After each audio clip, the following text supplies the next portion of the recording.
The thousand-year journey of the Germans, from prehistoric tribes to imperial unification.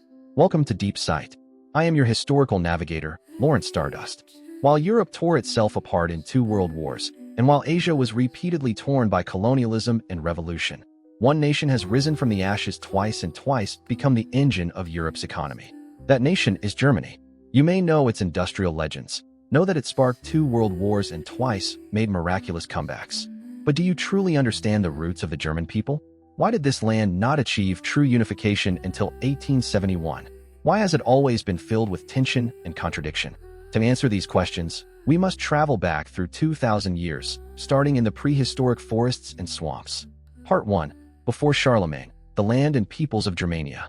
Before Charlemagne was crowned emperor of the Romans, the land of Germany had already experienced thousands of years of civilizational evolution and ethnic change. To understand Germany's origins, we must go back to even more ancient times. 1. Prehistory and the Bronze Age, the arrival of the Indo-Europeans. Human activity in the German region can be traced to the Paleolithic Age. Neanderthal remains were discovered in the Neander Valley, proving that humans lived here 40,000 years ago. In the Neolithic, farming cultures spread from the east, and the linear pottery people established the earliest settlements along the Danube, Elbe, and Rhine rivers. An interesting detail: in a German cave, archaeologists found remains that rewrite human history. Homo sapiens arrived in Europe 7,500 years earlier than previously thought, meaning modern humans and Neanderthals coexisted here for thousands of years. If a part of your 1 to 2% Neanderthal DNA comes from German soil, don't be surprised. Around 2000 BCE, Indo-European speakers began entering Central Europe in large numbers. They brought horses, bronze smelting technology, and new social structures. These Indo-European tribes, the common ancestors of Celts, Germans, and Slavs, gradually displaced or assimilated the earlier non-Indo-European inhabitants. By the middle of the first millennium BCE, the Celts had become the dominant power in Central Europe. They built thriving Latin culture in what is now southern Germany, Austria, and eastern France, with fortified hill forts, oppida, sophisticated ironwork, and a complex hierarchical society. The Germanic peoples, by contrast, lived in the more remote northern forests and marshes, leading a semi-nomadic life with much simpler social structures. Over the following centuries, Germanic tribes slowly expanded south and west, occupying a vast area from the North Sea to the Danube. They traded and fought with the Celts, but they left no written records, only archaeological pottery and burials. It was not until the Romans arrived that the Germans were first written into history. 2. The Roman era, the emergence of the Germanic peoples. The origin of the Germanic peoples is still debated among scholars. It is generally believed that they differentiated from the Nordic Bronze Age and pre-Roman Iron Age cultures between the 5th and 1st centuries BCE. Compared to the Celts, the Germanic peoples lived in northern Central Europe and southern Scandinavia, with simpler, tribal, semi-nomadic societies. In the 1st century BCE, the expansion of the Roman Empire pushed the Germans onto the historical stage. Caesar fought Germanic tribes during the Gallic Wars. In his commentaries on the Gallic War, he described the Germans for the first time. They lived by farming and herding. They valued bravery. Their kings were elected, and in war they chose a leader. Caesar made the Rhine the boundary between civilization, Rome, and barbarism, Germania, an idea that influenced European history for 2,000 years. During the reign of Augustus, Rome tried to push its border east to the Elbe River. In 9 CE, the Germanic chieftain Arminius, known to the Romans as Hermann, ambushed the 3 legions of the Roman governor Varus in the Teutoburg Forest. Arminius was no ordinary barbarian chief. He was a member of the Roman auxiliary forces, held Roman citizenship, and had received a Roman military education. He knew the weaknesses of the Roman army and how to exploit the forested terrain. First, he fabricated orders, pretending a rebellion had broken out nearby, luring the eager Varus into the trap. Varus, delighted at the chance to win glory, drove his 3 legions into the Teutoburg Forest in battle formation. Over the next 3 days, rain, mud, and dense forest made it impossible for the Romans to deploy. They were cut to pieces on the narrow, muddy tracks. 3 days and 3 nights. Rome's finest legions were annihilated. Varus fell on his sword. When Augustus heard the news, he was devastated. For months he refused to cut his hair or shave, and at night he would mutter, "Varus, give me back my legions." This battle was a turning point in European history. Rome permanently abandoned its efforts to make Germania a province. The Rhine and Danube became the empire's northern frontier. Germania Magna remained independent, untouched by Roman civilization. Arminius himself was eventually killed by his own kinsmen, assassinated by rivals within his tribe. He was only 37. The Romans rejoiced. Their great enemy had finally fallen by the hands of his own people. For the next 300 years, the Roman Empire and the Germanic tribes maintained a complex relationship. Rome built the German limes, a fortified border, and stationed troops along it. Germans served as mercenaries in the Roman army, and some tribal chieftains obtained Roman citizenship. Meanwhile, German society underwent deep changes. Tribes grew larger, coalescing into large ethnic groups such as the Franks, Alemanni, Saxons, Goths, Vandals, and Burgundians. Tribal confederations began to emerge, and contact with Rome accelerated the transition from primitive society to a more stratified, hierarchical order. 3. The Great Migration, the westward drive of the Germanic peoples, and the rise of the Franks. In the late 4th century, a mysterious power from the east, the Huns, suddenly surged into Europe. No one knows exactly who they were or where they came from. Their arrival was like the first falling domino, setting off a 200-year chain reaction called the Great Migration, Völkerwanderung. The Visigoths, Vandals, Burgundians, Angles, and Saxons poured across the Roman Empire's borders. In the 430s, the legendary chieftain Attila, the Scourge of God, rose to power and dealt heavy blows to the Roman Empire, but his dominion quickly collapsed after his death. Amid this upheaval, the Franks gradually emerged. They originally lived along the Lower Rhine, divided into the Salian and Ripuarian Franks. In the mid-5th century, the Salian Frankish chieftain Merovech founded the Merovingian dynasty. His son Childeric I established a solid base in northern Gaul. But the man who truly laid the foundation of Frankish hegemony was Childeric's son, Clovis, 466 to 511. Clovis was one of the most visionary leaders in Germanic history. In 486, he defeated the last Roman governor of Gaul at Soissons and conquered the lands north of the Loire. He then eliminated rival Frankish chieftains and united all the Franks. During one fierce battle, Clovis found himself in a desperate situation. Remembering his wife's frequent exhortations to pray to the Christian God, he made a silent plea and miraculously turned defeat into victory. At Christmas in 496 or 506, Clovis was baptized at Reims Cathedral. Bishop Remigius asked him to bow his head, removed his pagan amulet, and spoke the famous words, "Love what you once burned, burn what you once loved." Then Clovis and 3,000 of his warriors received baptism together. Unlike other Germanic tribes that adhered to Arianism, considered heretical by the Roman Church, Clovis chose Roman Catholicism. This decision was a masterstroke. It won him the full support of the Gallo-Roman aristocracy and the Catholic Church. The Church hailed him as a new Constantine, and his wars of conquest were given the sacred mission of spreading the true faith. During his reign, the Frankish kingdom expanded to include most of Gaul, the Rhineland, and parts of Bavaria. In 507, he defeated the Visigoths at the Battle of Veil and incorporated Aquitaine. By the time of his death in 511, the Frankish kingdom was the most powerful Germanic state in Western Europe. Yet Clovis left a fatal legacy. Following Germanic tradition, the kingdom was divided equally among his 4 sons. The custom of partible inheritance became the root of the Merovingian dynasty's endless civil wars. 4. The rise and fall of the Merovingians and the rise of the Carolingians. After Clovis, Merovingian history became a bloody chronicle of family strife. Brothers murdered each other, fought over territory, and the kingdom repeatedly split and reunited. In the mid-6th century, Clothar briefly reunited the realm, but after his death it fractured again. These internal wars weakened royal power and fueled the rise of the aristocracy. Meanwhile, Frankish society was gradually fusing. Roman administration, the Latin language, Christianity, and Germanic tribal customs and military traditions intertwined. The noble class, Prosaires, came to play a key role in the kingdom's politics, holding hereditary lands and local power, and kings became increasingly dependent on their support. In the later Merovingian period, royal power declined so drastically that the kings were later called Roisfanians, do-nothing kings. They were kings in name only. Real power had fallen into the hands of the mayor of the palace, Mardomus. Against this background, the Carolingian family stepped onto the stage. The Carolingians came from Austrasia, the eastern part of the Frankish kingdom, today's Belgium and Rhineland, and had long held the office of mayor of the palace. At the end of the 7th century, Pippin of Herstal united Austrasia and Neustria and became the de facto ruler of the Frankish kingdom. His son, Charles Martel, the Hammer, defeated an Arab army at the Battle of Tours in 732, halting the expansion of Islam into the heart of Europe and greatly enhancing his prestige. Charles Martel also carried out military reforms, granting large estates in exchange for cavalry service, which laid the foundation for the European feudal system. In 751, Charles Martel's son, Pepin the Short, with the support of the Pope, deposed the last Merovingian king and had himself crowned, founding the Carolingian dynasty. The Pope supported Pepin because the Lombards were threatening Rome and the Byzantine Empire could not help. Pepin repaid the favor by twice leading armies into Italy.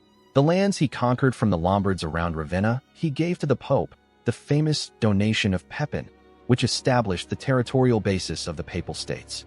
When Pepin the Short died in 768, his two sons, Charles and Carloman, divided the kingdom. When Carloman died in 771, Charles became the sole king. This future Charlemagne, Charles the Great, would push the Frankish kingdom to an unprecedented peak, fusing Germanic, Roman, and Christian traditions, and would lay the foundation for the future of Germany and all of Europe. On Christmas Day in the year 800, Charlemagne was attending Mass in St. Peter's Basilica in Rome. Pope Leo III, whom Charlemagne had rescued from an assassination attempt, suddenly rose from his throne, approached Charlemagne, and placed an ancient Roman imperial crown on his head. The whole congregation fell silent. Charlemagne's face showed neither joy nor pride. He is said to have been completely unprepared for the act and even displeased. He did not want later generations to think his imperial title was a papal gift rather than his own achievement. Nevertheless, a Germanic leader whom Rome had considered a barbarian had become Emperor of the Romans on Christmas night. Charlemagne's empire was both the apex of Frankish history and the starting point of German history.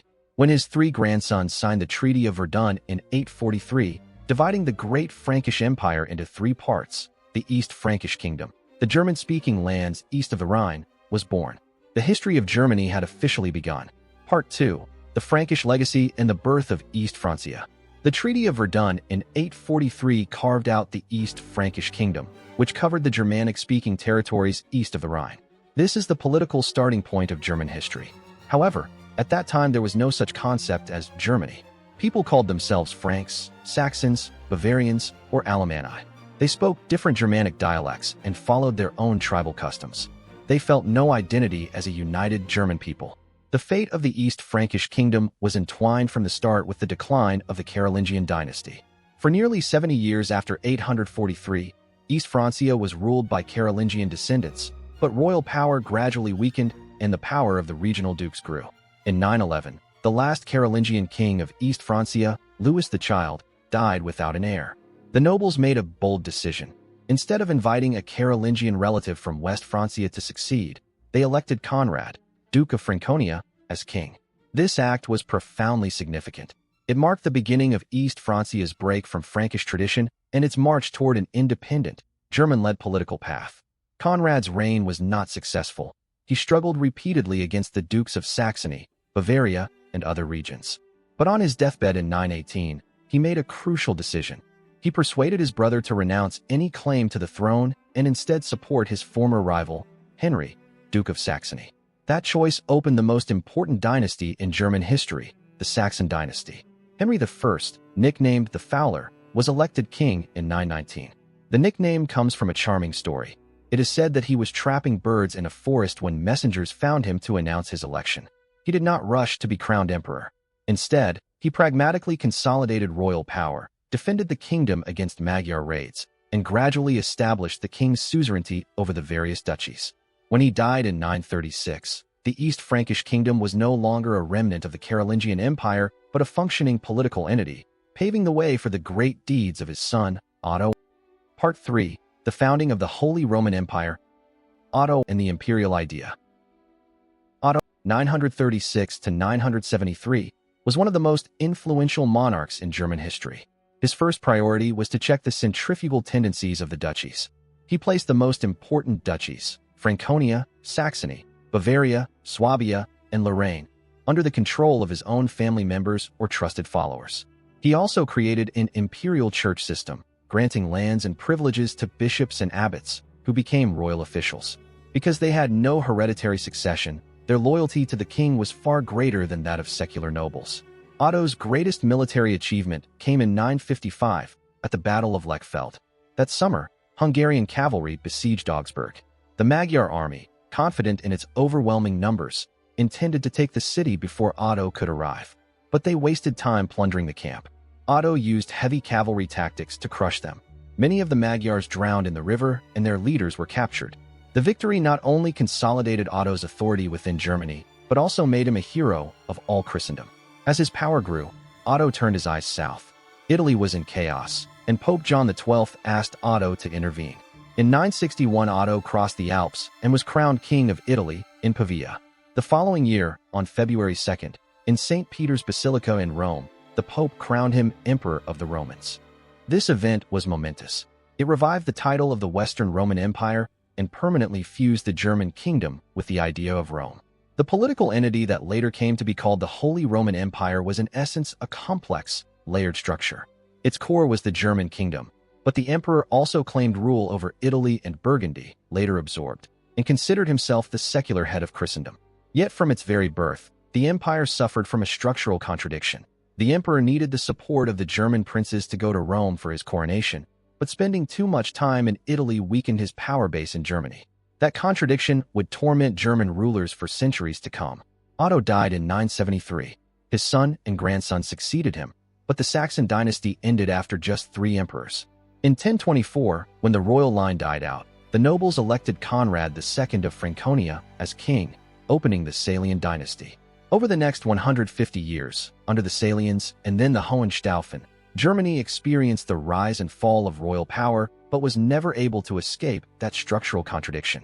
Part 4. The Investiture Controversy, the power struggle between emperor and pope.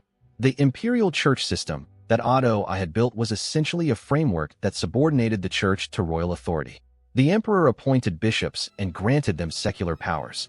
In return, the bishops provided military service, administration, and political support. This system worked well for nearly a century. But in the mid-11th century, reform-minded popes began to challenge secular control over the church. The core issue was investiture.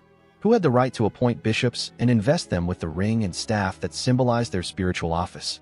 For the emperor, bishops were not only religious leaders, but also important imperial officials. Losing the right to appoint them would shake the foundations of the empire. For the pope, the church had to be free from secular control. This conflict reached its climax between Henry IV, 1056 to 1106, and Pope Gregory VII. Gregory VII took a hard line, declaring that clergy were subject only to the church and that kings had no authority over them.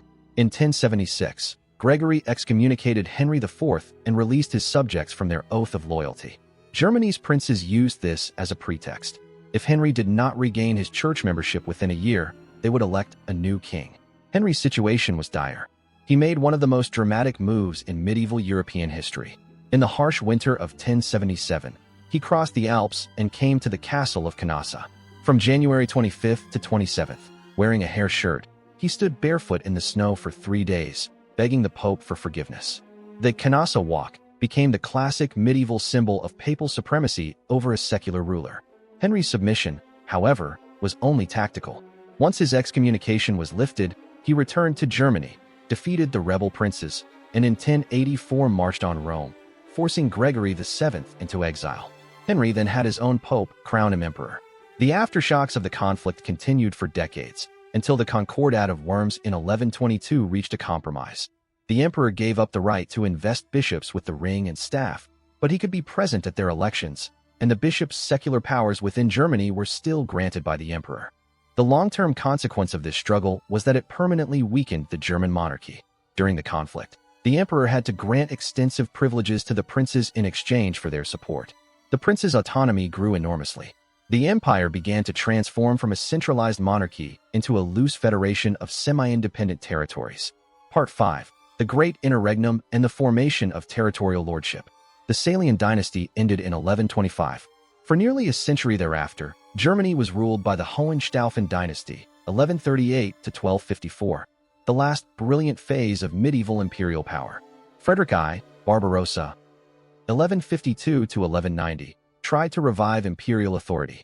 He led 6 expeditions into Italy and fought long wars against the Lombard city leagues and the papacy.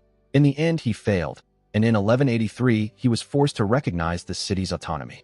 In 1189, he set off on the Third Crusade, but drowned accidentally while crossing a river. Ironically, he was wearing full armor and fell into a stream only waist-deep. His death threw the German, French, and English Crusader armies into chaos, and the crusade fell apart.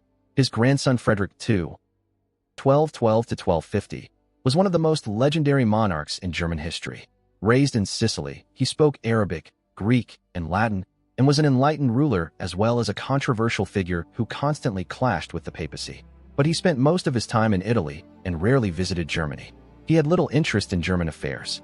To win the support of the German princes for the election of his son as king, he issued the Statutum in Favorem Principum, statute in favor of the princes, granting bishops extensive rights such as minting coins, collecting tolls, building cities, and more, further weakening the central monarchy.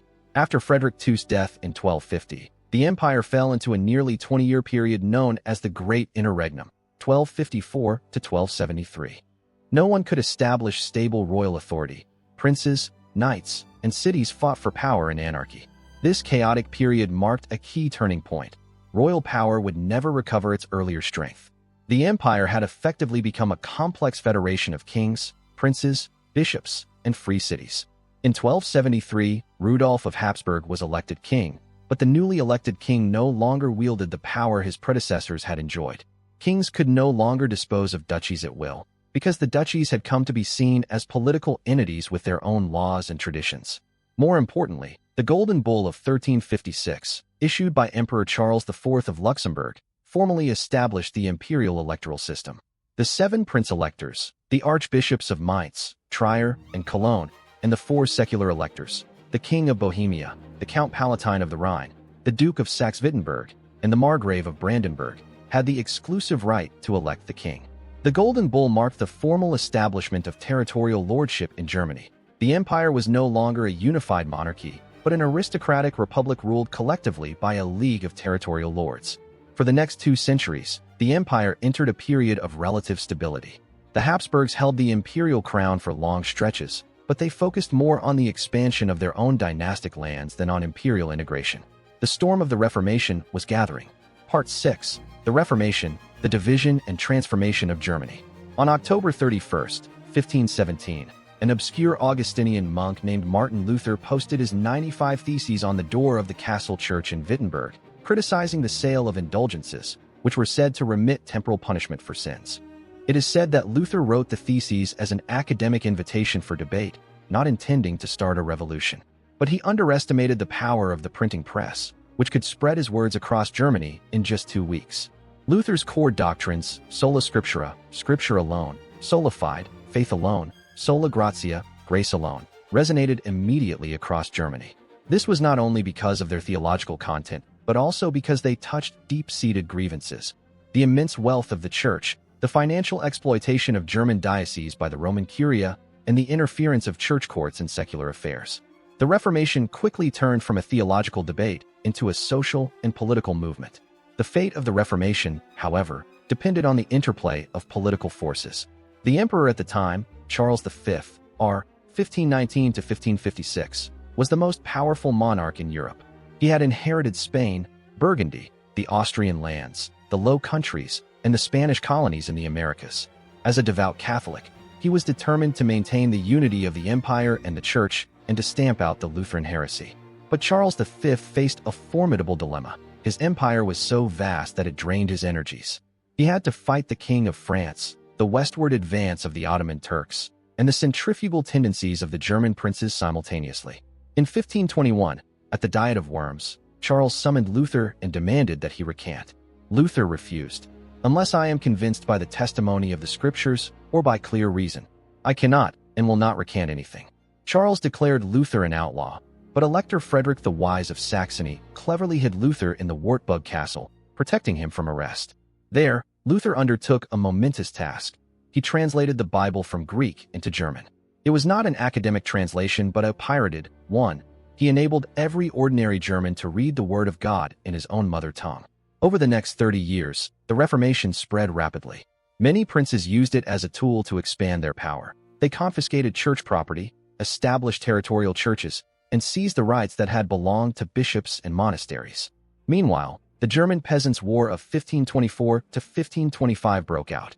The peasants interpreted Luther's Christian freedom as a call for social revolution. Luther vehemently condemned the peasant uprising and urged the princes to suppress it. This stance cost him much of his popular support but won him the trust of the princes. After decades of war and negotiation, the Peace of Augsburg in 1555 established the principle of cuius regio, ius religio, whose realm, his religion. Each prince had the right to determine the religion, Catholic or Lutheran, of his own territory. Subjects who did not wish to convert could emigrate. This principle formally split Germany into two rival camps, Catholic and Protestant, and further strengthened the sovereignty of the princes. The religious division within the empire became the tinderbox for the later 30 Years' War. Part 7. The 30 Years' War, Germany's Catastrophe and Rebirth. In 1618, the Protestant nobles of Bohemia threw the representatives of the Habsburg Emperor out of a window of Prague Castle, the famous defenestration of Prague. Remarkably, the men landed in a pile of manure and survived. That event sparked one of the most devastating conflicts in European history, the 30 Years' War, 1618 to 1648. The war began as a civil war within the empire but quickly escalated into a general European conflagration. On one side were the Habsburgs, Austria and Spain, supported by the Pope and the Catholic German princes. On the other side were Sweden, Denmark, France, although Catholic. Under Richelieu it supported the Protestants to weaken the Habsburgs, the Netherlands, and the Protestant German princes. The war was absurdly complex. Catholic France fighting alongside Protestant Sweden against the Catholic Holy Roman Empire, Denmark attacking its former ally Sweden. The destruction wrought on German soil was unprecedented. Armies, friend and foe alike, lived by plunder. In 1629, Albrecht von Wallenstein led an army of 100,000 men sweeping across Germany. His troops were notoriously undisciplined, burning and looting, and they did not always obey the emperor himself. How ironic that the emperor could not control his own mercenary commander. After the Swedish king Gustavus Adolphus, a Protestant hero, fell in battle, Sweden continued the war for a bizarre reason. Because the king died, for the sake of national honor, we must fight on. A war prolonged by face-saving caused population losses in Germany of between 25% and 40%. In some regions, more than half of the people perished. Württemberg, Pomerania, Mecklenburg, these lands were devastated for decades. The war not only caused material destruction, but also left deep scars on the German psyche. After 30 years of horror, popular religious fervor cooled, replaced by a desperate longing for order and peace. The empire's political structure was also permanently altered. The Habsburgs kept the imperial crown, but their power was severely weakened, and they became more dependent on their own Austrian resources. The territorial princes gained enormous independence. The idea of the empire as a unified political entity had all but died. The Peace of Westphalia, 1648, ended the war and established new principles for the European international order. For Germany, its key provisions included recognizing Calvinism as a legal third faith, alongside Catholicism and Lutheranism. Switzerland and the Netherlands formally left the empire. Sweden received parts of northern Germany. Bavaria, Brandenburg, and other princes had their powers expanded, and the empire became a loose confederation of many sovereign states, with the emperor forbidden to interfere in their internal affairs. The Peace of Westphalia is often seen as the starting point of the modern international system. For Germany, it marked the end of any effective central authority. Germany was now fragmented into more than 300 sovereign states and free cities, nominally still part of the empire, but in fact fully independent. This fragmentation would continue for nearly 200 years, until Napoleon's armies broke down the walls of the old order. Part 8. The Rise of Prussia, the Dualism of Germany. From the ruins of the 30 Years' War, a new power began to rise in the northeastern Marches, Brandenburg Prussia. This state was poor in resources and had poor soil, but through the efforts of a series of able rulers, it gradually grew into a European great power. The Great Elector Frederick William, R. 1640 to 1688, was the founder of Prussia's rise. After the war, he began rebuilding the state. He established a standing army, quite rare among German princes at the time, and through an alliance with France gained territory and financial support. His most important legacy was the creation of an efficient bureaucracy loyal to the monarch, which allowed Prussia to maintain its military power even in times of financial difficulty. His grandson, Frederick William I, 1713 to 1740, nicknamed the Soldier King, expanded the Prussian army from 40,000 to 80,000 men, making it the third largest army in Europe after France and Russia, even though Prussia's population and area were far smaller. He devoted 80% of state revenues to the military. He was personally rough, disliked culture and the arts, but he established a system that enabled Prussia to maintain a strong army with limited resources. His only hobby was inspecting his giant guard, a unit of exceptionally tall men he had recruited from all over Europe, sometimes at enormous expense. Frederick II, r. 1740 to 1786, later called Frederick the Great, truly made Prussia a European great power. Deeply influenced by Enlightenment ideas, he was a flautist, composer, and philosopher, yet he inherited and wielded a formidable war machine. Shortly after his accession, he used the opportunity of the War of the Austrian Succession, 1740 to 1748, to seize the wealthy province of Silesia.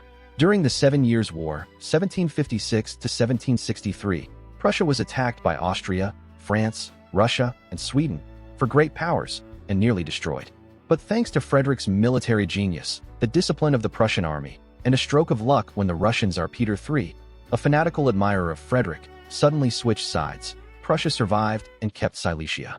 Frederick built the Palace of Sanssouci in Potsdam and corresponded with Voltaire and other European intellectuals. Yet he also said, ruling is constant calculation. The sharp contrast between his idealistic and pragmatic sides is the true essence of Prussian character. Under his reign, Prussia rose from a poor frontier state to one of the most admired powers in Europe, also establishing the unique tradition that the state is owned by the army rather than the other way around. Anecdote: Frederick the Great and the Miller. The windmill next to Sanssouci made a creaking noise. Frederick tried to buy it, but the miller refused. The king threatened to use his royal power to expropriate it. The miller took his case to the Berlin Supreme Court. The court ruled in favor of the miller. The Prussian king had to accept the judgment. Royal power above the law. In Prussia, the law stood above royal power. This event became a symbol of Prussian rule of law. Opposing Prussia was the Habsburg monarchy of Austria. After Maria Theresa succeeded in 1740, Austria carried out a series of reforms to strengthen centralization and improve its military to meet the Prussian challenge. For decades thereafter, the fate of Germany depended largely on the rivalry between these two powers. Because both were powerful enough that neither could exclude the other from Germany, and because neither could completely crush the other, Germany's division continued. After Frederick the Great's death, Prussia was ruled by several mediocre kings. It suffered repeated defeats in its confrontations with France. Meanwhile, the Holy Roman Empire was rapidly approaching its end after the French Revolution broke out in 1789. Part 9. The Napoleonic Era and the End of the Holy Roman Empire.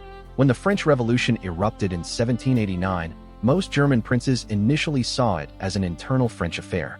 But as the Revolutionary Wars spread and Napoleon Bonaparte rose to power, the old German order was shattered. In 1803, Napoleon pushed through the Reichsdeputationsschluss, final recess of the imperial deputation, which radically reorganized Germany. Church lands were secularized, most free cities were annexed by larger states, and hundreds of tiny states were abolished. Germany's number of states was reduced from more than 300 to fewer than 40, which cleared the way for later unification. More importantly, medium-sized states such as Baden, Württemberg, and Bavaria, through cooperation with Napoleon, greatly expanded their territories and became new powers within Germany.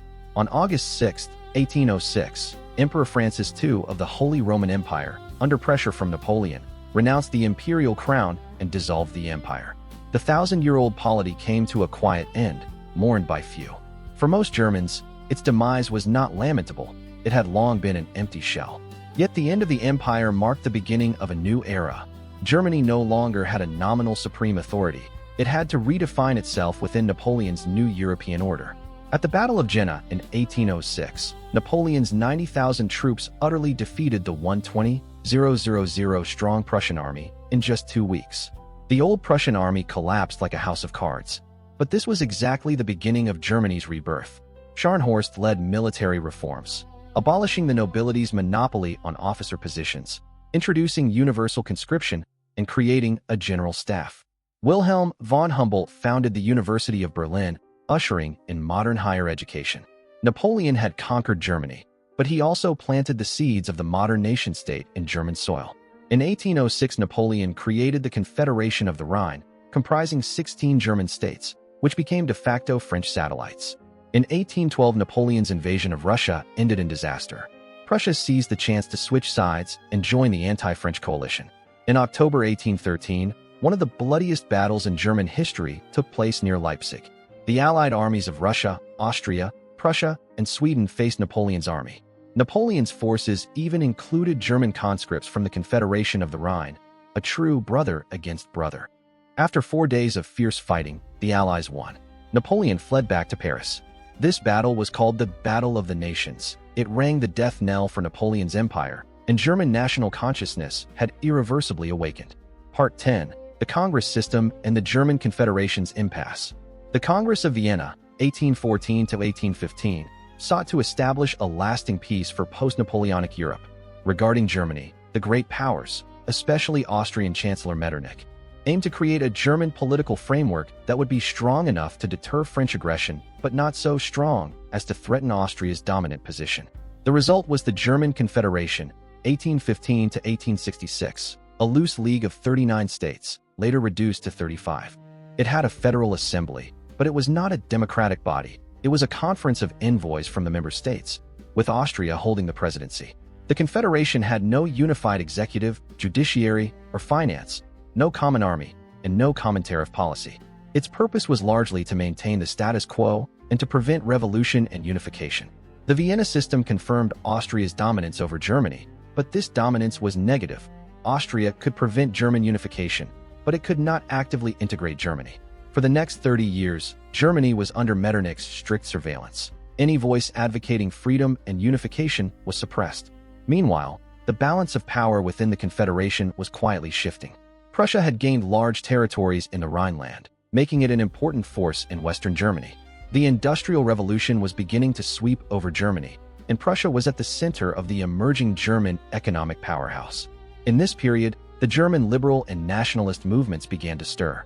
The Wartburg Festival in 1817 and the Hambach Festival in 1832 saw students and liberals shouting for freedom and unity, but Metternich's police state suppressed them. In 1834, the Prussian-led German customs union, Zollverein, achieved spectacular success. Except for Austria, Hanover, and a few other states, most German states joined, creating a unified internal market. The customs union's significance went far beyond economics. It accustomed Germans to economic cooperation without Austria and paved the way for the lesser German solution to unification. In 1848, revolutions swept across Europe. In March, street fighting broke out in Berlin and Vienna. The Prussian King Frederick William IV and the Austrian Emperor were forced to make concessions. Throughout Germany, liberals and nationalists organized the Frankfurt National Assembly, seeking to achieve German unification through a constitutional process. After lengthy debate, the assembly adopted the lesser German solution. The King of Prussia would become Emperor of a united Germany, excluding Austria. In March 1849, the assembly passed a constitution and offered the crown to Frederick William IV. Yet the king refused the crown from the gutter. He believed that only the German princes could bestow legitimacy, not a revolutionary parliament. With Austrian opposition and Prussian non-cooperation, the Frankfurt Assembly's efforts collapsed. After the revolution failed, many liberals emigrated to the United States, where many became the backbone of the Union Army in the American Civil War. In 1850, Prussia tried to form a Union of Erfurt under its own leadership, but at the humiliation of Olmütz, Austria, backed by Russia, forced Prussia to abandon the plan. Prussia had to accept Austrian dominance over Germany. This humiliation became a deeply etched memory in Bismarck's later diplomacy. Part 11. Bismarck and German Unification. In September 1862, the Prussian parliament was locked in a constitutional crisis. King William I was deadlocked with the liberal majority over military reform, and the king was even considering abdication. At that moment, a Junker nobleman from Brandenburg was appointed minister-president, Otto von Bismarck. Shortly after taking office, Bismarck delivered his famous Iron and Blood speech to Parliament.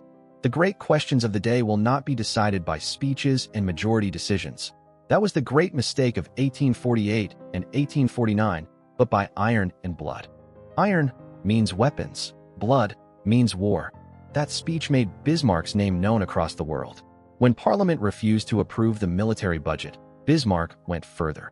He used a loophole in the Constitution to continue collecting taxes and implementing military reforms without parliamentary approval.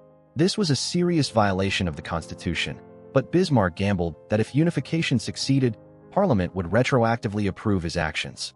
Bismarck's diplomatic strategy was masterful. His goal was to exclude Austria from Germany and achieve unification under Prussian leadership. But he knew he could not recklessly start a war. He had to ensure that Prussia would not face a coalition of multiple powers in any conflict. He used 3 wars to achieve unification.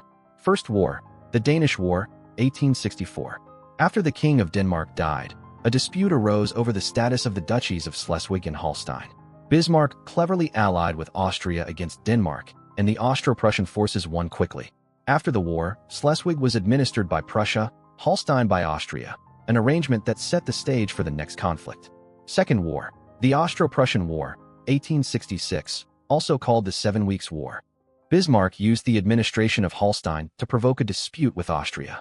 He made a military alliance with Italy, promising Venice in return for Italian support, secured French neutrality through vague promises to Napoleon III, and maintained good relations with Russia by supporting Russia's suppression of a Polish uprising. When all was ready, Prussian troops marched into Holstein in June 1866. Under the command of Chief of Staff Moltke, the Prussian army used railroads for rapid mobilization and employed breech-loading rifles, the Dreyse needle gun, to outshoot the Austrians. On July 3rd at the Battle of Königgrätz, also known as Zadova, the Prussians decisively defeated the main Austrian army. Austria sued for peace. The Peace of Prague, August 1866, established a new order. Austria left the German Confederation, which was then dissolved.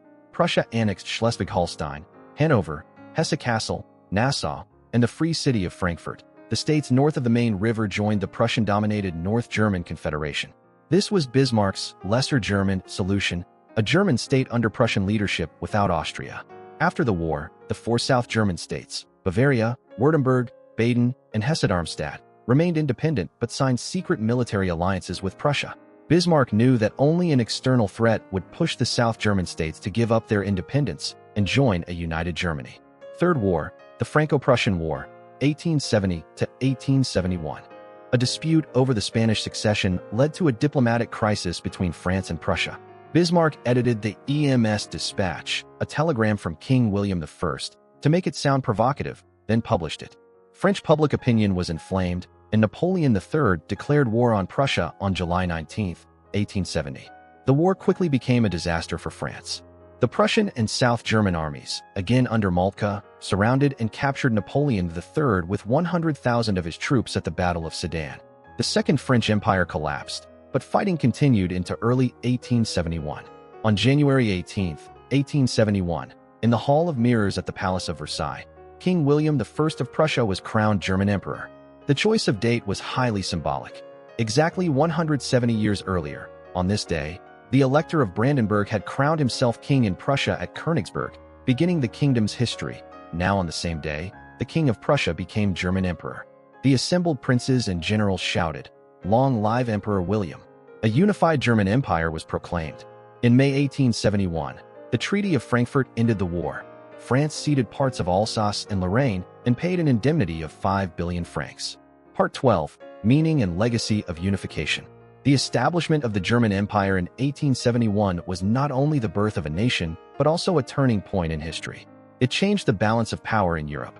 A state with 41 million people, Europe's strongest army, and a rapidly growing industrial economy had appeared in the middle of the continent. For the next 40 years, European diplomacy revolved largely around how to cope with a unified Germany. From the long view of German history, unification had deep internal logic. Economically, the customs union and the Industrial Revolution created a common market and economic community. In transportation, railroads linked the German lands closely together. Culturally, great figures like Goethe, Schiller, Kant, and Beethoven shaped a common German cultural identity. Politically, the liberal and nationalist movements provided the ideological and political impetus for unification. Yet unification also left deep problems. It was achieved under Prussian military domination, not through a liberal, constitutional movement. Bismarck's iron and blood path gave the German Empire a strongly authoritarian character. The imperial constitution gave immense power to the emperor and the chancellor, while the Reichstag, imperial parliament, had limited authority. Militarism, disdain for parliamentary democracy, and the suppression of social democrats.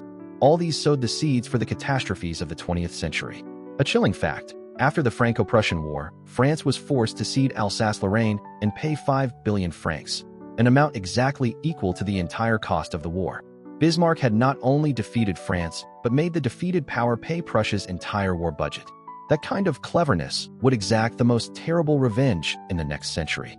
Another enduring problem was the lesser German solution. Austria was excluded from Germany. Millions of German speakers remained inside the Austro-Hungarian Empire. The tension between a greater German and a lesser German vision would reappear in far more violent form in the 20th century. Nevertheless, the unification of 1871 was a decisive moment in German history. After 1,000 years of division, war, and foreign intervention, the Germans finally built a nation-state of their own. It was far from perfect, but its birth marked Germany's transformation from a geographical concept into a political reality.